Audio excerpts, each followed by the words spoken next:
হালুয়াঘাট থানা স্বদেশী শিলকাটাপার বানাম স্বদেশী ইউনিয়ন। আজকে এই বন্যা প্রবলিত জায়গার মধ্যে বহুত ক্ষয়ক্ষতি হয়েছে, লক্ষ লক্ষ ধান ক্ষয়ক্ষতি হয়েছে। আজকে 3 দিন যাবৎ আমরা এই চিরাখায়াত জীবন ধারণ করছি। এখন আমরা এই কোনোভাবে চলাফেরা করতে পারতেছি না। সরকার যদি কিছু সাহায্য করতে তাহলে আমরা খায়াত জীবন ধারণ করতাম। আমরা দেখবেন এই যে চৌকির বসে রয়েছি, এই কি আপনার দোকান ঘর? এই যে আমার দোকান ঘর, এই দোকান ঘরের মধ্যে কোনো কিছু নাই, সব শেষ করে দিছে, খাই আছে।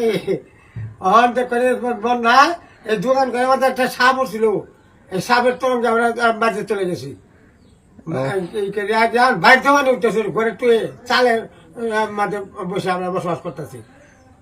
আপনি বিশাল কষ্ট করতেছেন। বহুত কষ্ট করতেছি, আর বাসাও নাই, কই থাকবাম, কই ঘুমায়াম, কই খাইয়াম।